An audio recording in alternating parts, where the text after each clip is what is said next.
ต่อกันและกันเลยอภัยยาปัชชาโหนตุจงเป็นสุขเถิดอย่าได้เบียดเบียนซึ่งกันและกันเลยอนิฆาโหนตุจงเป็นสุขเถิดอย่าได้มีความทุกข์กายทุกข์ใจเลยสุขีอัตตานังปาลิหารันตุจงมีความสุขกายสุขใจรักษาตนให้พ้นจากทุกภัยทั้งหมดทั้งสิ้นเถิดเอาแล้วจบไปแถมอย่างนึงแล้วลงเอ้ยอันนั้นแบบไทยเอาแบบไทยดำกำหนึ่งเนาะบทแผ่เมตตาเป็นคำกลอนเนาะข้าพระเจ้าขอตั้งจิตอุทิศผลบุญกุศลนี้ไปให้ไพศาลถึงบิดามารดาครูอาจารย์ทั้งลูกหลานญาติมิตรสนิทกันคนเคยรักเคยชังแต่ครั้งไหนขอให้ได้ในกุศลผลของฉันทั้งเจ้ากรรม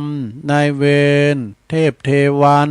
ขอให้ท่านได้กุศลผลนี้เถิดสรรพสัตว์ทุกทวนหน้าเทพารักษ์จงประจักษ์ในกุศลผลนี้นะขอให้ท่านประสบสุขทุกเวลาสมดังข้าอุทิศให้ด้วยใจเถิดสาธุสาธุสาธุอันนี้แผ่เมตตาแบบไทยนะสถานเด้อต่อไปเอาแบบเมืองอีกคำหนึ่งแบบเมืองอย่างตุเขาจะอีตั้งอย่างกีจีเนอร์ตามแบบฉบับอันนี้เปิ้นบอกว่าตัวลุงมานิดเนาะหลวงพ่อมานิดว่าเอาแบบเมืองอีกคำลุงเนี่ยเอาก็แต่เดี๋ยวใช้วัดจัดให้เอาเลย1 2 3อิตังตานากัมมังนิปานาปัจจายโยโหนตุโนนิจังอิตังศีลกัมมังนิปานาปัจจายโยโหนตุโนนิจังอิตังภาวันนากัมมังนิปานาปัจจายโยโหนตุโนนิจังยังกินจิกุสลังกาตาปังกัมมังสเปเหกาเตเหกาตังปุญญังโนอนุโมตันตุสุนันตุปนโตเยเตวะอัสสมิงฐานเนอติกาตาติกายุกาสัตตาหนตุสัพพสัตตาสุขีอัตตานังปาลิหาลันตุมาตาปิตาสุขิตาหนตุทุกขาปะมุนจันตุสัพเพยติกาสุขิตาหนตุทุกขาปะมุนจันตุสัพเพอายัตจันตุสัพเพเปตาหนตุทุมุนจันตุสัพเพมุนจันตุสัพเพนาคาตาสุขิตาหนตุ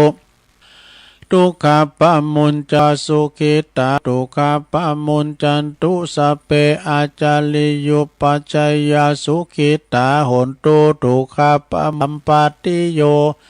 สามิจันตุโวสาธุสาธุสาธุอันนี้แบบเจียงใหม่ในหลวงเด้อมันจะพิษแผกกันไปหน่อยนะสัปปะเมวะโตสัปปะเมโตสังเนี่ยมันจะปิดกันไปหน่อยก็มันก็อันเดียวนะเนาะลูกเนาะต่อไปอันดับสุดท้ายหรือเต็ม5 นาทีจะป้อชั่วโมงแล้วฮะสุดท้ายก็วันตาน้อยครูบาอาจารย์ท่านพระมหาเถระเด้อว่าพร้อมกันไปเลยวันตาเมพันเตสัพพังอปาลาตังกัมมาธัมเมพันเตมายากาตังปุญญังสามินาอนุโมติตาปังสามินากาตังปุญญังไมหังตาตาปังสาธุสาธุอนุโมทาเมกัจจโยธัมมาวะจันติอายุวันโนสุขังปะลังสาธุสาธุสาธุ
ละนอศรัทธาญาติโยมต่างหลายตุลุงก็พักครึ่งพักเบรกแบบนักกีฬาเนาะเป็นพักครึ่งกัน นั่งมึนลำไปก็เจ็บหลังเจ็บแอว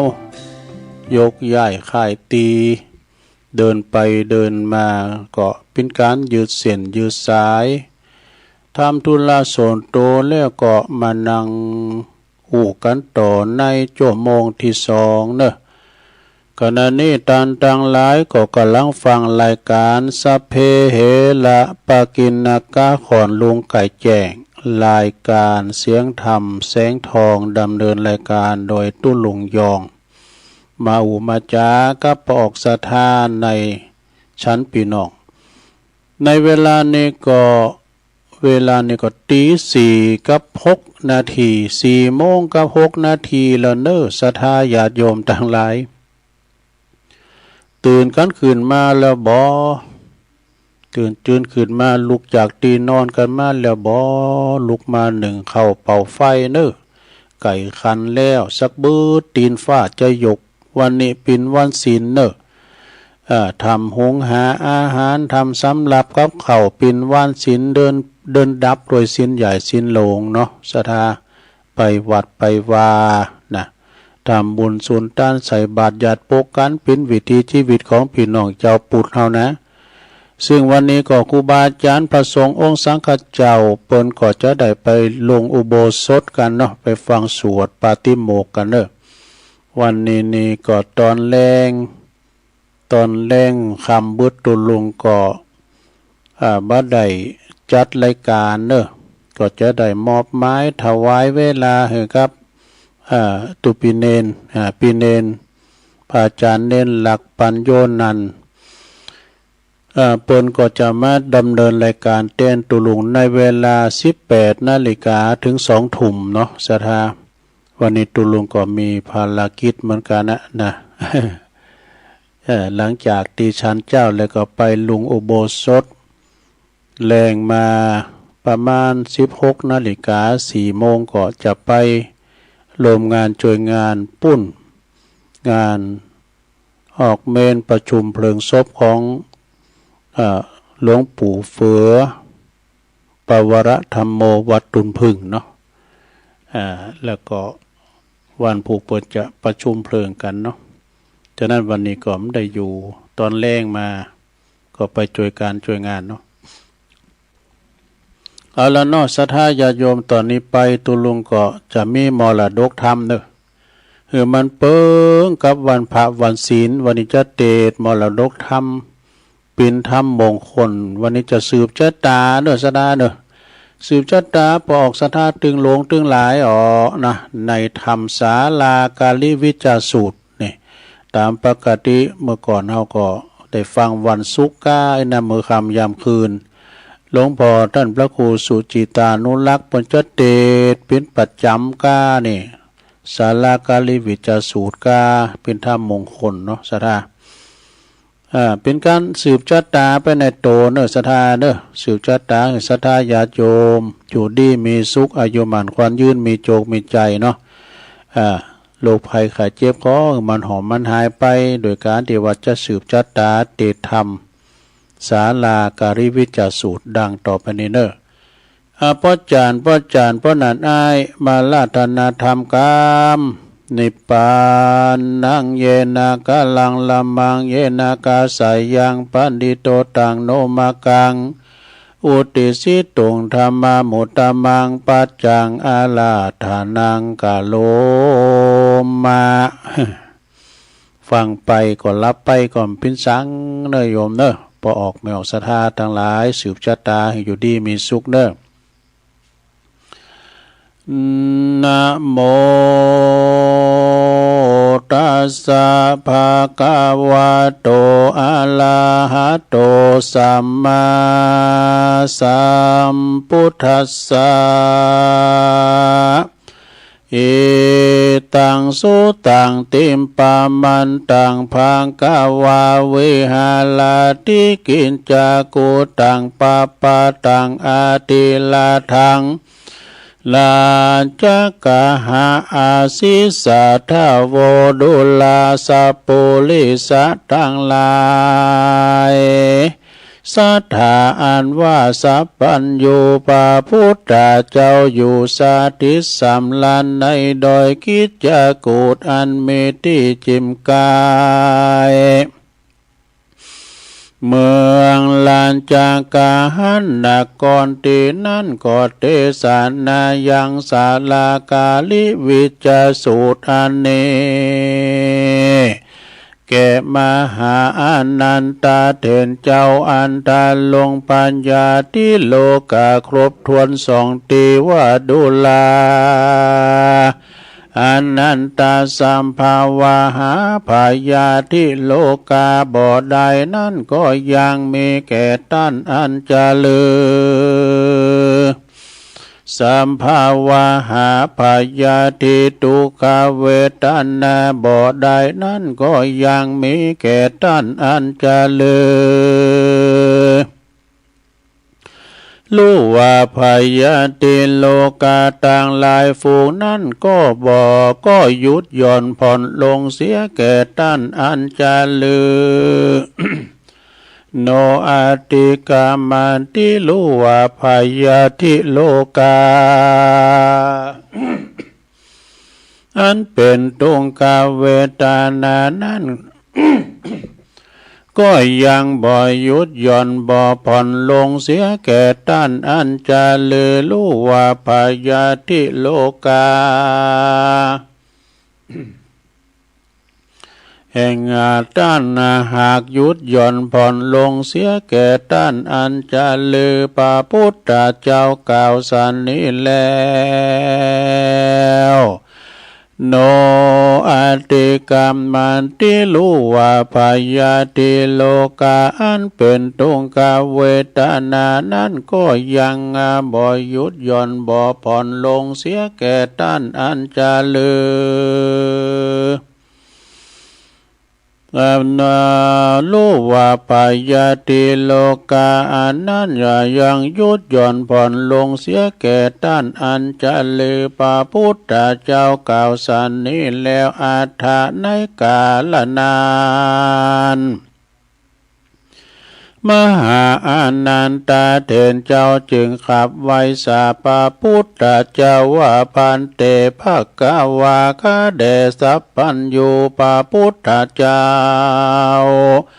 อันว่าพยาธิอันเดือดเนื้อร้อนใจก็เป็นตุงกาเวทนาลำบากมากนักก็บ่ถอยก็บ่แควนแก่ข้าแลโส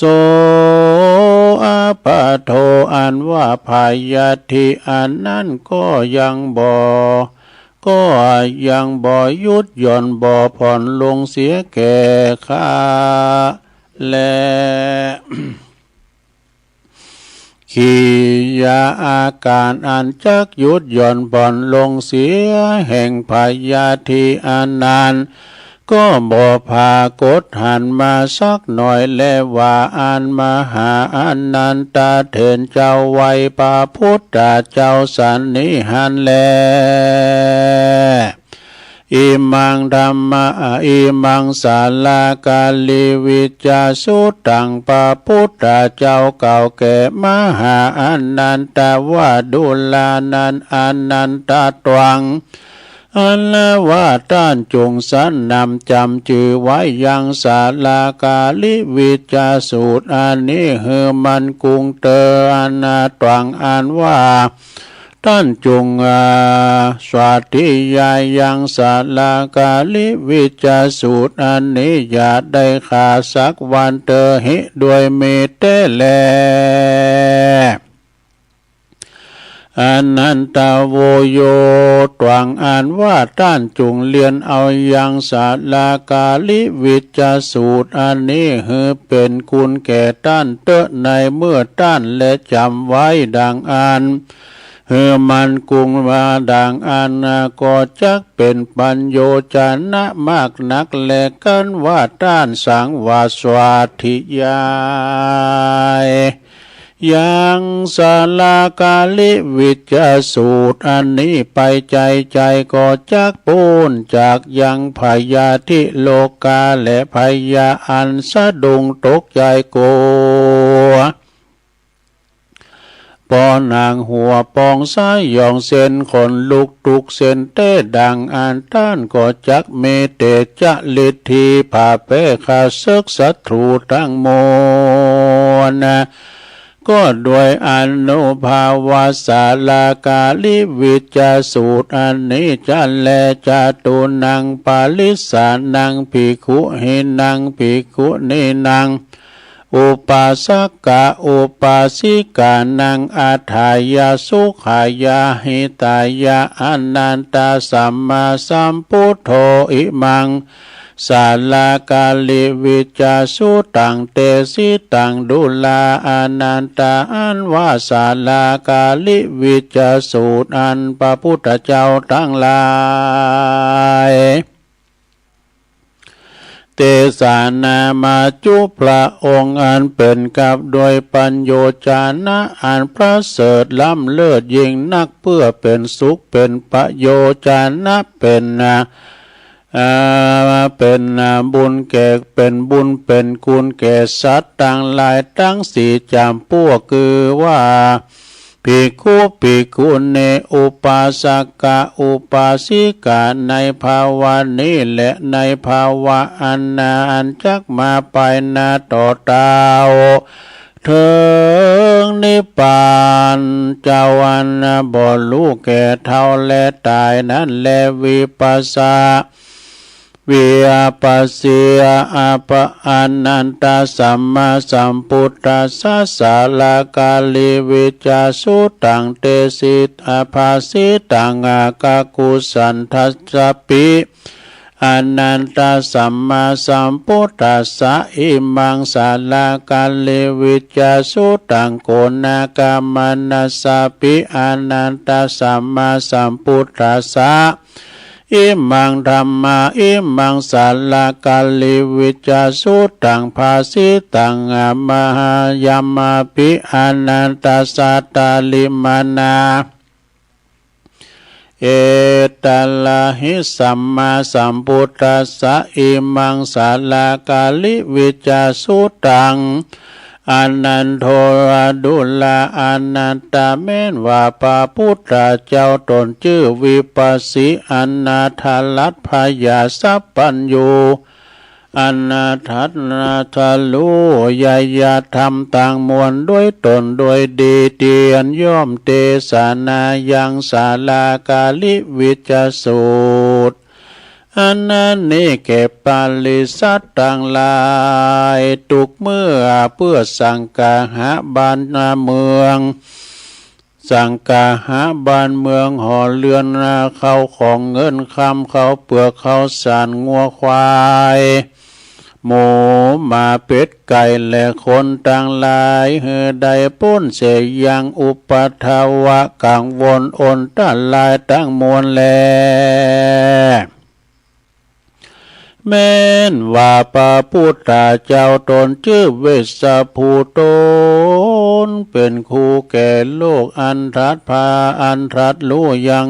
อริยสัจธรรมทั้งสี่ถือว่าคือว่าพุทธสัจจะและอัตถสมุทธสัจจะนิโรธสัจจะมรรคสัจจะนั่นแลเตียนย่อมเตสานายังสาลากาลิวิจาสูตรอันนี้คือเป็นอันนี้เป็นตนเฮือใดเถิงยังมักกะพัลละและสักกะโมกะธรรมคือว่าเมืองคนและเมืองฟ้าและนิพพานเป็นยอดนั่นแลแม้นว่าพระพุทธเจ้ากักกุสันทะตนประเสริฐกว่าโลกทั้งสามัญนาตรัสรู้ยังธรรมยัง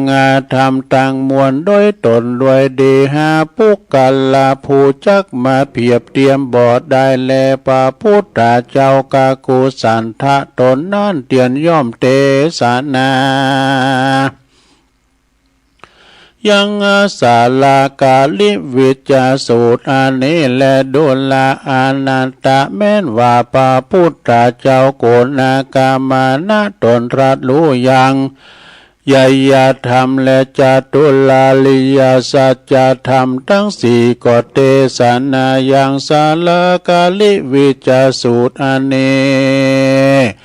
กาตมยังตานาศีละและภาวนาไปใจเฮได้เถิงยังโลกุตตลธรรมเจ้าเก่าพระกาลนั้นแลดุลาอานันตะแม้นว่าพระพุทธเจ้าตนชื่อกัสสปะเกิดมาเป็นพระในโลกก็ได้ตรัสรู้ไยยธรรมทั้งมวลด้วยตนสิ่งเดียวและเมตุขาสัจจสมุทัยยะสัจจะคือสัจจะรู้อย่างโลกทั้งสามคือว่ากามมาโลกรูปาโลกอรูปาโลกนั้นพระพุทธเจ้าตนนั้นก็เตสนายังธรรมศาลากาลิวิจสูตรอันนี้เพื่อโมตุกุณายังโมคนและเทวดาอินทราพรหมตั้งหลายเฮได้เป็นปัจจัยแก่อาถังคิงกรรมกาอันนาเมองค์แปดจำพวกและเวียโมคาธรรมอันนำตนตัวออกจากภาวะสงสารเฮได้เถิงยังนิพพานนั้นแลอนันโทดุลาอนันตะมายาปิแม้นว่าตนกูปาตาถากาตะอันตรัสรู้ยังทำตั้งมวลด้วยตนอันเป็นทวนสีในกาลบัดนี้แลกูปาตาถากาตะก็เตสนายังอาสาลากาลิวิจสูตรอันนี้เพื่อให้เป็นคุณแก่คนและเทวดาอินทราพรหมต่างหลายและเฮเป็นคุณแก่จตุปาลิสัตทั้งสี่จำพวกตั้งแลกแต่กาลนี้ไปนาถ้าหลับต่อเต้าเสียงหาปันพระวาสาเพื่อจักยกเอาอย่างสัตว์ทั้งหลายออกพ้นเสียจากโอคาวัตตาสงสารได้เติงยังนิพพานเมืองอันหาเสี้ยนน้ำโจรมานบ่ได้หาจัลลามาลานะอาจัลลาพยาธิมรณะบ่ได้หาอุปัฏฐวะกังวลอนทลายตั้งหลายบ่ได้เตียนย่อมเหินใดพ้นอย่างพยาธิโลกาสัตถุทั้งมวลนั่นแลมีจิตใจตั้งมันและมีวิสาลาทะองอาจในท่ามกลางหมู่ปาลิสัตทั้งสี่บ่รู้เข็นคำสั่งสักอันก็ด้วยเตจาธรรมอันนี้แลได้ชื่อว่าเวทาได้ชื่อว่าธรรมเวทานิยกรรมภาโคตหันมาต่อหน้าบัดนี้แลแม้นอินตาธิราชตนเป็นเจ้าแก่เทวดาต่างหลายเลี้ยนแต่สำนักแห่งกูปาตาถากาตะได้แล้วก็ยังสังวาสวาทิยายไปจุวันบ่ขาดและอนันตดุลาอนันตอันส่วนอันว่าศาลากาลิวิจสูตรอันนี้หากได้อย่างอุทุลาตุตุลาอุลุลาตันตุลามาตุลาบุภาลากาลาดังนี้ได้ชื่อว่าศาลากาลิวิจสูตรและดุลาอนันตโยโกจิปุกกะโลอันว่าปุกกะละผู้ใดคือว่าเต้าพญามหากษัตริย์และเสนาอามาตย์นักปราชญ์อาจารย์พระมานากาหบดีได้สร้างเขียนยังทำศาลากาลิวิจสูตรอันนี้เอโกอากาลาวะตัวหนึ่งแต่อากาลาตัวหนึ่งก็ดีปาตาโตวาแต่บทหนึ่งก็ดีโส ปุกกะโลอันว่าปุกกะละพูนนั้นก็บ่หอนว่าจักตายโดยสัตตาลิสานตัวเคิงขาบหยาบจากาขานองมีตนว่าจางลายม้าลายงัวควายตัวลายจักเข็บแมงป่องตัวลายและเสือมีตัวลายไม่และหอกดาบไม้คอนกอนดินและทันตกรรมอันเกิดแต่เต้าพญาก็บ่มีแลด้วยเตจาบุญแห่งศาลากาลิวิจาสูตรอันนี้หากรักษายังปุกกะละผู้นั้นเป็นที่บรรเทาเอาเสียยังพยาทั้งมวลแลโสปุกกะโลอันว่าปุกกะละผู้นั้นก็จักอยู่สวัสดีบ่มีพยาธิเยื่องใดแลเต้าเว้นไว้แต่กรรมวิบากไปหลังหากใดกาทำมาแก่อาเนกาชาติอันนับบ่ได้เป็นกรรมเป็นเวรแก่กันไปมาใจในวัฏสงสารอันหาเก้าหามูลละบ่ได้ขยะวัยยาเกิดมาแล้วป้อยตายแล้วป้อยเกิดมากาตามไล่แก่กันแลดูละอนันตาส่วนอันว่าปุกกะละพวงใดอันมีพุทธปาทานธรรมปาทานสังฆปาทานเขาอยู่สวัสดีมีลาภมีเตจะภาเปขาศึกศัตรูทั้งมวลพระก่อไปด้วยทันนาปัญญาทัลาบต่อเต้าถึงนิพพานนั่นแลดูลาอนันตโยปุกกะโลอันว่าปุกกะละผู้ใดแลได้น้อมใจเขาไปสู่ธรรมเทศนาโดยสัจจคาลวะคบยำป้อน้ำตาตกขุตากาปิติมีเส้นขนลุกทุกเส้นและน้อมใจติดต่อถึง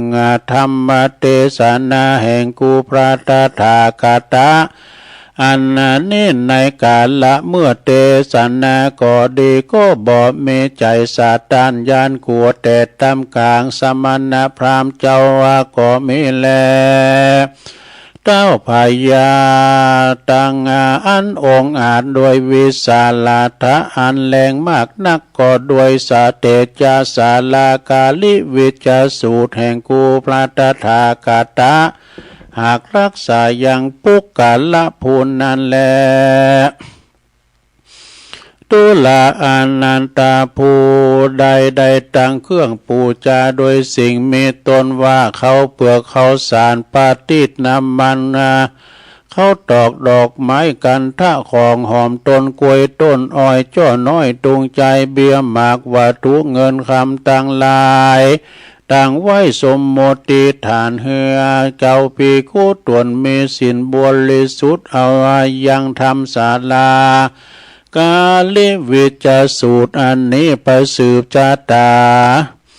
ไปสั่งกาหาเกือว่าสืบจาตาบานจาตาเรือนจาตาเมือง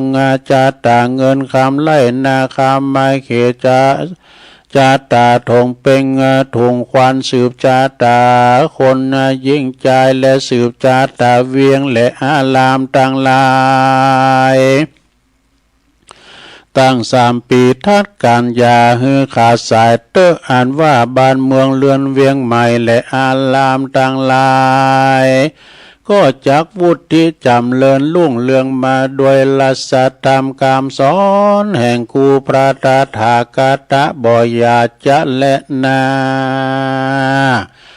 สาลากาเลวิจาสุตังนิทิตังเตสนายังธรรมสาลากาลิวิจาสูตรอันสืบจาตา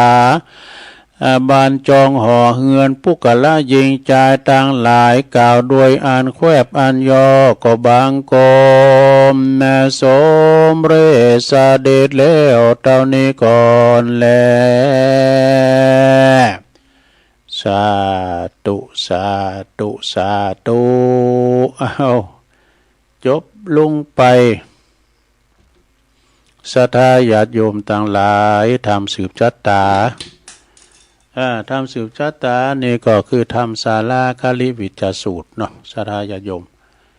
เปิ่นจะอัปเดตเทินใหม่ก็น่ะเนาะหรือว่าสืบชาตาก็จบลงไปก็ขอในการสืบชาตาในขั้นนี้ก็ขอศรัทธาญาติโยมเนาะปอหลวงแม่หลวงเฒ่าแก่หนุ่มกำใจยิงทั้งหลายก็ขอให้ได้อยู่ดีมีสุขกันเด้อปราศจากทุกโศกโรคภัยขอเจ็บไปหือมาไก่ขอไข่จะไปหือมากายมีสรีที่คาอายุมันยืนยาวเด้อมีสุขภาพพลานามัยสมบูรณ์แข็งแรงไปดีในตั้งใดก็ขอให้เดินทางเขี่ยวขาดปลอดภัยเนาะไปหลุดไปลาไปเนื้อไปไตก็ขอให้ไปดีมาดี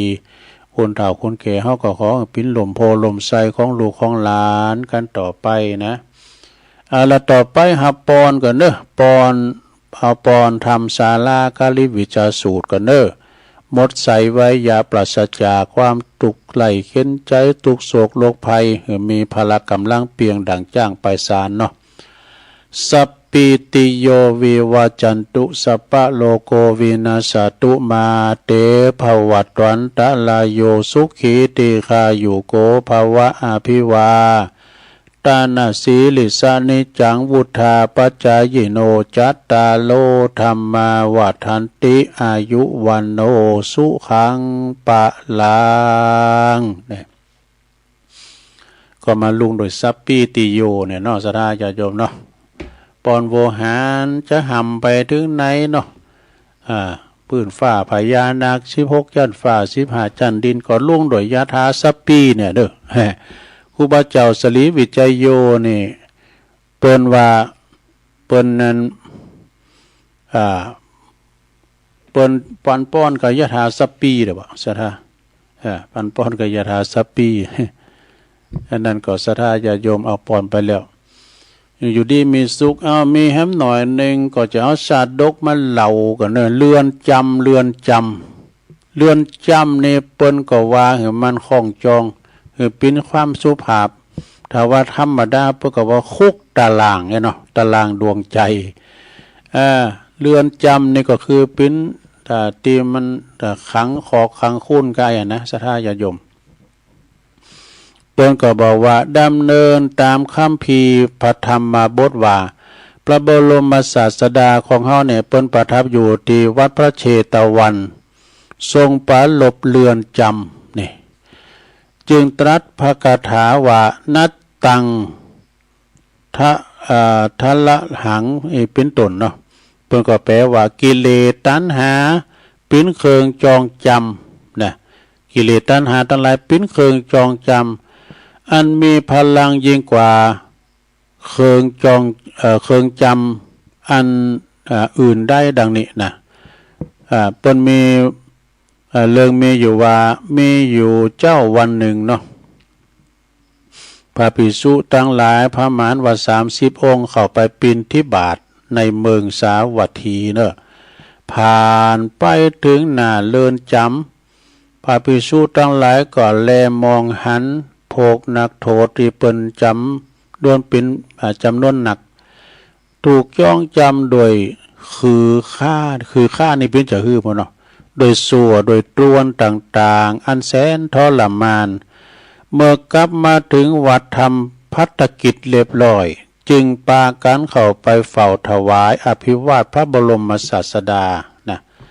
แล้วก็พุทธาถามกราบทูลถามเริงจองจำเนี่ยนะเครื่องจองจำมีอันมีพลังเนื้อเครื่องจองจำอันมีโสมีตัวในเป็นต้นนี่มีอยู่หรือพระเจ้าข้าให้ดูภิกษุทั้งหลายพระพุทธเจ้าเปิ้นก็ตรัสว่าภิกขเวดูลาภิกษุทั้งหลายเครื่องจองจำอันมีสัวมีโสมีตัวคือข้าเนี่ยถ้าป้นโตดแล้วพวกชาวราชบุรุษก็แก่เครื่องจำจองจำเหล่านั้นออกไปหมดนะถ้าว่าออกมาแล้วก็ปลอดภัยละคือปลอดพ้นจากพันธนาการโมดเราพระตถาคตจึงถือว่าปิ้นเครื่องจองจำ เหล่านั้นนะบ่มีพลังสักเท่าใดส่วนว่ากิเลสอาสวะน้อยใหญ่ตัณหาใหญ่ทั้งสามสังโยชน์สิบเหล่านี้ก็เป็นพลังเป็นร้อยเต่าปันเต่ามีพลังเป็นร้อยเต่าปันเต่ากิเลสตัณหาที่อยู่ในใจเขาเนี่ยวะนะมันเป็นตารางในดวงใจเป็นร้อยเป็นเต่าเป็นว่ามีพลังกว่าร้อยเต่าปันเต่าแสนเต่าปิ้นเคืองจองจำลัดลึงตัวสัตว์น้อยใหญ่อยู่ในอำนาจตลอดเวลาแต่กันเนาะจึงทำให้เกิดชาติเกิดภพบ่ฮู้จักจบสิ้นบ่ฮู้จักสิ้นสุดนี่นะเครื่องจองจำตีเป็นวัตถุคนอื่นเป็นวัตถุคนอื่นแก่ออกได้ก็ได้แนวเครื่องจองจำอันอื่นนะเป็นโสเป็นตัวนี่มนุษย์ผู้เฒ่าแก่ได้ส่วนว่าเครื่องจองจำมีกิเลสเป็นต้นบ่มีไผแก่ออกได้นะต้องอาศัยตนเก่าตัวเก่าตนเองเขาเนี่ยนะเป็นผู้ตีแก่ด้วยตนเองแก้ไขโดยตนเองเนอะกิเลสจองจำในใจเขานี่นะลูกกุญแจหรือว่าเครื่องมือตีจะแก่จะต้องใจอธิศีลสิกขานี่เพิ่นถึงใจอันนี้นะอันนี้การแจ้สำคัญอธิจิตตสิกขาอธิปัญญาสิกขาใจปัญญาแก้ไขเนอะจึงจะแก่ได้เครื่องผูกมัดเหล่านี้นะใจปัญญานี่แก้ไขเนอะถ้ามีนักก็หาก็หือโตดนักถ้ามีหน่อยก็หือโตดหน่อยเนอะจองจำทั้งหลายเนี่ยกิเลสนี่นะเป็นสิ่งที่นำไปสู่อบายภูมิถ่ายเดียวเนี่ยก็ถ่ายเดียวก็คือฝ่ายเดียวนะแต่ถ้าว่าไผสลัดเครื่องผูกเหล่านี้ได้ก็ต้องถึงสุขพ้นจากทุกข์เนอะพ้นจากทุกข์ทั้งมวลจึงตรัสนิทานเนี่ยพระเจ้าตรัสนิทานในอดีตชาติปางหลังเป็นคาถาว่าอติเตปาลานาสียังพรหมตเตในอดีตที่ลงแล้วนานมาเมื่อแล้วอดีตชาติปางก่อนพระเจ้าพรหมตัดนี่ได้เสวยลาปินพระราชาเนอะอยู่ในเมืองปาลานาสีข้างนั้นก็พระโพธิสัตว์เจ้าก็ได้เกิดมาในตระกูลยากจนเนอะเปิดเกิดมาในตระกูลยากจนตระกูลหนึ่งนะได้ยึดอาชีพรับจ้างเลี้ยงเนาะรับจ้างอ่างบ่ายมานะก็มาเลี้ยงปอเลี้ยงแม่เลี้ยงบิดามารดาต่อมาบิดาก็คือปอเนี่ยลงนะมารดาก็คือแม่ต่อมาบิดานั้นเพิ่นก็ตายลงไปปอเพิ่นตายไปก็ได้ทำหน้าที่เลี้ยงมารดาก็เลี้ยงแม่มาเลยมามารดาก็กล่าวว่างานบ้านงานป่าเนี่ยลูกเอ้ยมีแต่เจ้าคนเดียวที่ทำแต่มีไผแม่จึงไปนำเอาสาวในสกุลหนึ่งแน่แม่เพิ่นซอหาภรรยามากูขังเต็มคิงนะแม่จึงไปนำเอาสาวในสกุลหนึ่งนะม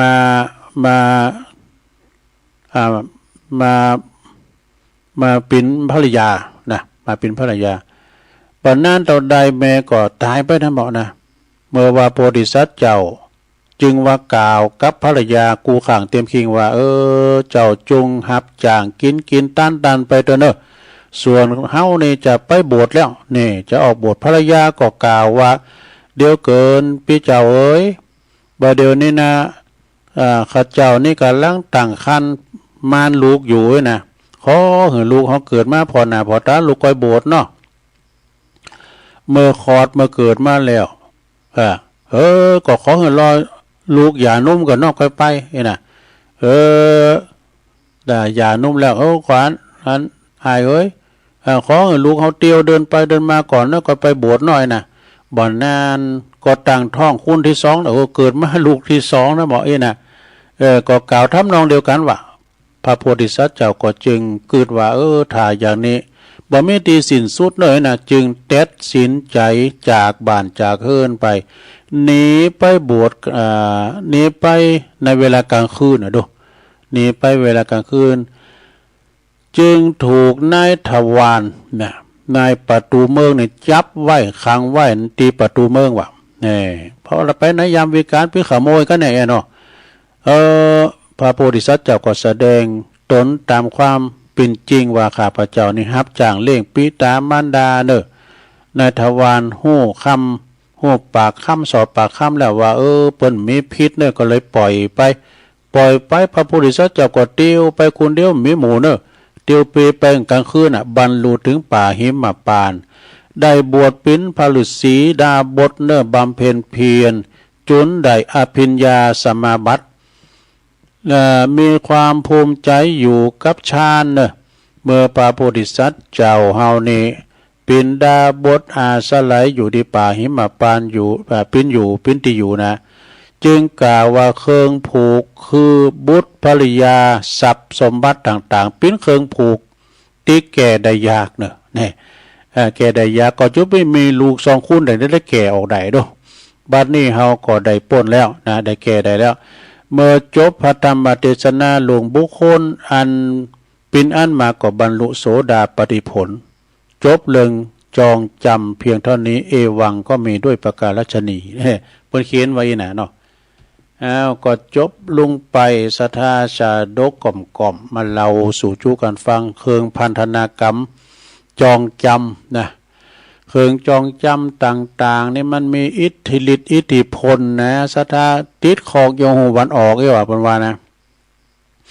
แต่ว่าเครื่องจองจำอยู่ในจิตในใจก็คือกิเลส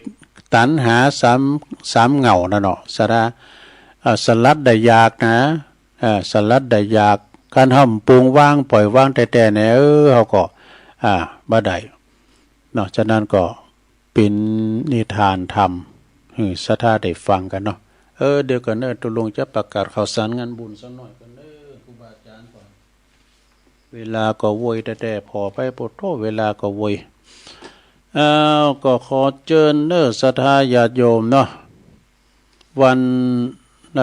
วันที่24วันพุธนี้เปิ้นจะต้านสังที่วัดพระธาตุดอยหล่อถวายสังฆทานเป็นวัดแรกแล้วพุธนี้จะเป็นเดิน12ออกแล้วดูประตูหมอดนะ6ตะไคร้วันพุธแล้วเวลาตีหนึ่งนะเวลาตีหนึ่งเนี่ยจ่าโยมพิบาลจะไขประตูหมอดนะ6อันสัตว์นรกต่างหลายชาวเตอก็จะปิ้นปอปิ้นแม่เคยญาติของเฮาเนี่ยเปิ้นลมหายใจจากไปเปิ้นจะมาหับของกินของทานก็จะเริ่มขึ้นพุกขึ้นบุญกันเนาะตีหนึ่งจะเปิดตัวละก็จะต้านนำต้านทำต้านโกเข่ากั้มสังกาต้านสังกากอดเจิญกันได้วันที่24วันพุกนี้ที่วัดพระธาตุดอยหล่ออาจารย์จิตอนาลโยเจ้าอาวาสเนาะแล้วก็31ก็ที่วัดพระธาตุดอยน้อยแล้วก็31ทำกรรม1สิงหาเนี่ยนะเปิ้นก็จะมีกิจกรรมฝังเต็ดรถด่วนขบวนพิเศษที่พุทธมณฑลเวลาบ่ายเนาะแล้วก็ต่อไปวันพุธเหมือนกันที่วัดบรรพตสถิตนี่ก็ยกที่2จะเกิดขึ้นแล้ว เปิ้นต่างทำโลงเป็นยก3ยก3เดินวันพุธนี้ก็24สิงหาเปิ้นก็จะมีการเตดน้ำเตดธรรมกันที่วัดบรรพตสถิตต่างทำโลง13การของมหาเวสสันดรชาดกนะก็ไปฟังเทศน์ฟังธรรมกันแอมกั้มนี่ก็วันติด28กันยาปุ่นเนาะนันยกสุดท้ายแล้วงานต่อไปศรัทธาญาติโยมทั้งหลายคณะสงฆ์อำเภอฝางแม่ไอชัยประการเปิ้นจะมีกิจกรรมทำพิธีตอกเสาเข็มฐานที่ปฏิสถานของพระพุทธรูปเจ้าปางปรินิพพานเนาะวันที่25ก็ได้25สิงหานี่นะในเมตตาธรรมหลวงปอเปิ้นเด็กกล่าวออกวิทยุนะตุลุงก็เสริมเพิ่นน้ำหน่อยทำงานหนึ่งนี่สระญาโยมเนาะวันนี้ละตีวัดตุนพึ่งตำบลหนองหลองอำเภอเวียงหนองล่องจะมีงานออกเมนประชุมเพลิงศพหลวงปู่เฟือปวรธรรมโมอายุ88พรรษา13เปิ้นเป็นอดีตเจ้าสำนักสงฆ์วัดห้วยมาควัดอำเภอจอมตองบุนะวันนี้เปิ้นก็จะได้เริ่มแล้วนะเปิ้นก็จะมีการเทศน์นำเทศน์ธรรมสวดอภิธรรมกันคืนบึดนะ กลางวีกลางวันก็ปากันไปศรัทธาไปจะไปหอมบุญจะไปหอมปิ้นเจ้าภาพพัตตาหารเพนก็ดีปิ้นเจ้าภาพสังก็ดีปิ้นเจ้าภาพโลไม่เงินโลไม่คำผ่าปังสกุลก็ปากันไปเน้อหลวงปู่เฝอนาตีปุ่นวัดตุนพึ่งเปิ้นก็จะมีเตียนณเมลุชั่วคราวหน้าลานหน้าวัดต้นพึ่งตำบลหนองหลองอำเภอเวียงหนองหลองจังหวัดลำพูนนะซึ่งก็งานนี้ก็จะมีคณะครูบาอาจารย์ก็หลายเนาะแล้วในเมตตาธรรมอาจารย์ท่านพระมหาธีรพันธ์ธีรกิตติเปิ้นก็จะเป็นประธานในการจัดงานในครั้งนี้โดยแล้วปอหลวงทำลายปอหลวงปอกำนันเขาเพราะว่าเปิ้นมีหลายหมู่บ้านนะวัดตุนพึ่งนี่นะหลายลี่กาลี่หลงเนี่ยหลายตุนพึ่งนะเปิ้นมีหลายวัดเนาะศรัทธาญาติโยมแล้วก็เปิ้นจะประชุมเพลิงวันพุธเนอะวันที่24นะศรัทธาก็ไปยื้อไปผอไปกอยไปรวมงานปล่อยหล่อนะเพราะว่าปล่อยหล่องานศพตูเจ้าพานายนี่เพราะว่าเป็นงานหน้าหมูเนาะตึงไปในตึงไปนอกก็รวมกันนะทำงานหนึ่งก็ปุ่นเนี่ยวัดพุทธนิมิตรเนอะศรัทธาญาติโยมหลวงปู่ท่านพระครูอินทยานะรังสีหลวงปู่ครูบาเฮานี่เปิ้นก็เจริญอายุมาเปิ้นจะมีการทำบุญฉลองอายุวัฒนมงคลของครูบาบุญมาเด้อเปิ้นเป็นอดีตเจ้าคณะอำเภอจอมตองแล้วก็เปิ้นได้เป็นที่ปรึกษาเจ้าคณะจังหวัดเชียงใหม่ศรัทธาญาติโยมทั้งหลายเปิ้นก็จะมีขึ้นในวันที่2ที่3เด้อศรัทธาญาติโยมมือถือตุลุงนี่มันจ้าตุลุงก็ไล่หาอยู่นี่มาละรายละเอียดอยู่ในมือถืออาจารย์พระครูอภิวัฒนวิกรมส่งมาคือประกาศถึงหลวงปู่ด้วยเนไอ้นะก็คือพิธีมุทิตาสักการะเนรวมถวายมุทิตาสักการะในพิธีทำบุญอายุวัฒนมงคล86ปีแล้วก็พรรษา66พรรษาโอ้หลวงปู่เปิ้นท่านพระครูอินทยานะรังสีครูบาบุญมาเด้อครูบามาที่ปรึกษาเจ้าคณะจังหวัดเชียงใหม่เจ้าวัดพุทธนิมิตรเด้อตำบลศพตีอำเภอจอมทองนะวันพุธที่3กันยายนนี่เปิ้นก็วันเวลา 15 นาฬิกาเปิ้นจะมีพิธีทำบุญทักษิณานุปทานทำบุญอุทิศแด่บุรพาจารย์วันที่3นั่นก็ตานหาญาติกาวงศาพีแต่เก่านมื่นสดาก็ปากันไปแล้วก็วันพฤหัสบดีที่4กันยายน2568นี่ก็เวลา9:09 นาทีพระสงฆ์ทั้งนั้นจะมีพิธีเจริญพระพุทธมนต์สืบชะตาหลวงแบบล้านนาเด้อเปิ้นก็จะได้ไปศรัทธาก็ไปโลมสืบชะตากับครูบาด้วยเด้อเป็นการสืบชะตาหลวงแล้วก็เวลา 11:00 นก็จะได้ถวายภัตตาหารเพลแด่พระสงฆ์สามเณรเนาะจากนั้นก็เชิญพุทธศาสนิกชนทั้งหลายรวมปิ้นเจ้าภาพกันเนอะกลางวีกลางวันก็ไปกินข้าวนำข้าวตอนแบบลงทานก็ดีหมายเหตุติดต่อรวมทำบุญปิ้นเจ้าภาพลงทานอาหารน้ำดื่มก็ดีแล้วจตุปัจจัยทายธรรมติดต่อได้ตีท่านพระอาจารย์ธนพันธ์นะรัชเมธีเลขาส่วนตัวของเจ้าวาดเนอะเบอร์โทรของตุปีพันธ์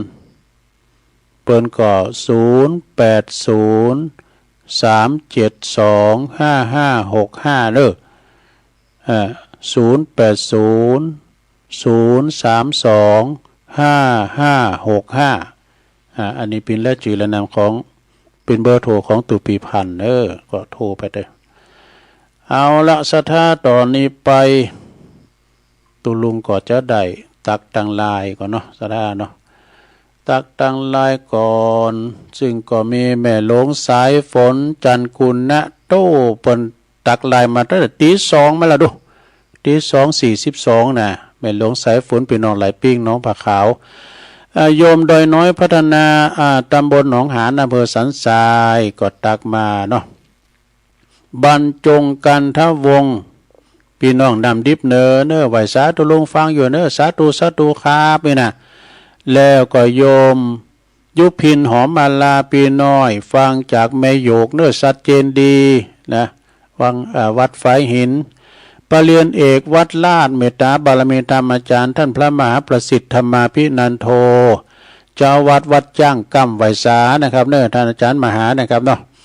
บุญส่งจากลำปางก็ไวสานะครับยงยุทธมณีวันจากบ่อแห้วลำปางฟังอยู่ครับไอ้ดอกแม่หลวงสุมาลังกาพินอันนี้ก็ปุ้นปางห้าเมืองจีปุณนะก็ฟังอยู่แม่ครูเพลินพิษทิพลึกเนี่ยฟังแดนดินทินล้านนาบ้านเป็นนะบ้านเป็นตำบลบ้านเป็นอำเภอเมืองละปูนปุณนะแม่ครูธัญญาทองอิ่มจากกศน.แม่ครูในฟังถึงหวานเนาะแล้วก็อุ้ยสาวคุ้มตะวันจากเมืองวะพุ่นเนอะแล้วก็โยมกนกพิชัยนาจากห้วยงูในแม่สมผัดแม่ย่อยสันทรายแม่อัมพรจากปุ่นจากบ้านนั้นพุทธนิมิตนะบ้านแตนดอกไม้แล้วก็โยมสุรินทิพย์แม่สุรินทิพย์บุญเลิศจบสราญาโยมวันนี้เพราะมีลายหนักเก่าแล้วต่อไปก็จะได้เปิดสายหนาไม้ศรัทธาแจ้งผลการรับฟังก็โทรมาที่เบอร์08995556โทรกันเข้ามาเจริญปอนเจริญปอนโอ้แต่วันนี้เทศนาธรรมเพียบเลยไวสาหลวงพ่อกฤษครับฟังอยู่วันนี้ให้เทศนาธรรมวันศีลนะครับวันศีลแต่จริงๆวันนี้ได้เยอะแต่จำไม่ค่อยได้แล้วสาธุครับหลวงพ่อครับหลวงพ่อกฤษนี่ฟังกุดตุนกุองค์เจริญปอนเจ้ากาบไหว้สาเจ้าตุลุงยองนะเจ้าทรงนี้จำนักตามสลากเนาะตอนสุดท้ายนะเจ้าทรงเดิน12 ปีน้องตั้งหลายเปิ้นเปิดอบายปล่อยเพศผีเจ้าอดต้านตลาคือต้านคู่เข่าหือญาติของเฮาเลยนะ1 ปีไฟคกน้อมนกตึงมาปีน้องศรัทธาตานสลากเจ้าทำตามฐานะพ่อแม่แก่เฒ่าว่าต้องเห็นเขาทำบุญเอาหน้าอยู่ทำโดยใจทำตามศรัทธาพี่น้องเอาแม่ป่าลุงเจ้าถ้าประเพณีอันแบบบะเก่าซ่องขี้ปุ้มเจ้าเนินนายใส่ของกินหนักบ่ใส่เงินหลายตานแบบสบายบ่แข่งขันเจ้าอันซองขี้ปุ้มแต่ก่อนแบบเบาสัญลักษณ์เจ้าเอเฟกเนินนายอย่าไข่หือฟื้นพี่น้องทั้งหลายลูกหลานยิ่งใจอนุรักษ์เจ้าเป็นประเพณีมีมาแบบเบาลูกหลานตั้นเต่าต่อไว้เนอเจ้านายเฮ้ยเจ้าไว้ตาเจ้ากำยังกำไว้ก็นอเจริญปอนเมษาครับตุลุงวันนั้นประเสริฐเนาะครับที่ต่างรับฟังอยู่ครับเป็นแต่จับแล้วนี่ยังชัดเจนนะครับฟังกี่คำไม่รู้ครับชัดเจนดีเนาะปอเนาะครับกำลังใจครับเลยขอตุ้งได้อยู่ดีมีชุดต่อไปครับเลยผู้ลงใจกำลังเอาต่อไปครับเมื่อวันนี้วันพระวันที่โน้ได้ไปชมคนนี้สาธุวันนั้นประเสริฐนาน้อยนาแดงเจริญปอนภาษาเจ้าตุลูตั้งได้อันนี้มอเนี่ยโอ้แม่มาวเนาะแม่ปานี่แม่มาวฝางชัดเจนดีเนาะเจ้าชัดเจนดีดมจะสาธุมึนๆให้เปิดมาให้ตื่นนะแม่ปานี่เจริญปอนไว้แต่ครับปอทันนัดอุบาสกมาแล้วเฮ้ยฟังอยู่นะครับชัดเจนดีครับหงเป้าหมูสีมาแล้วกำลังใจให้คุณลุงแล้วครับยินดีปอทันนัดไม่หลงตอนไม่เหลวฟังกับคนนะครับครับไว้แต่ครับบ้านของแจ่มจันจังซอเนาะแ จำจันจังซอนี่ปุซอโมนะเจริญปอน ไปสาเจ้าตัวลูกฟังอยู่เนื้อเสียงลำปางเจ้า ลำปางมาแล้ว เจ้า หน่อยอูดูดีเนาะ เจ้า ชัดเจนเลยเนาะฟังบุญญาวานเนาะ เจ้าฟังวันบาทเจ้า โอ้ยินดีกับแม่เนอสา สา ธุ ธุสาธุสาธุเจ้า 0899556506เจริญปอน ภาษาเจ้าตัวลุง แม่พิมพ์ปาแดดอะ เจ้าฟังอยู่เลยเจ้า ชัดเจนดีเนาะ เจ้าเจ้า สา ชัดเจน ธุเจ้า เจริญปอนเจริญปอน เจ้ากับไวสาเจ้าตุลุง อันนี้ ต้องไฟ ต้องไฟด้วยแดนเนาะ เจ้า ฟังตุลุงอยู่เนอะ ชัดเจนดีเนาะ ชัดเจนดี ฟั เจ้าง ฟังงานหวยต้องซักอะ เจ้าคือต้องซัก ดีแล้วเด้อยินดี ไปวัดเจ้า น่ะไปวัดไปว่าเนาะ เจ้า ดีกับยินดีตัวบ่มีตัวเจ้าไทยมาเสิร์ฟเลย เจ้ามีสูตรเจ้า สาธุ กับไวสาเจ้า ปอดุลเขาเนี่ยโอ้ก็กับวัดกับว่าปอสมขีดเขานี่นะเจริญปอน ภาษาเจ้าตัวลุง แม่เลี้ยวกันนี่ เจ้าสืบชะตาเนาะ สืบชะตาเนี่ยอยู่ดีมีสุขเด้อ เจ้าเจ้าสาธุ เออ เนาะ เออนะ เออ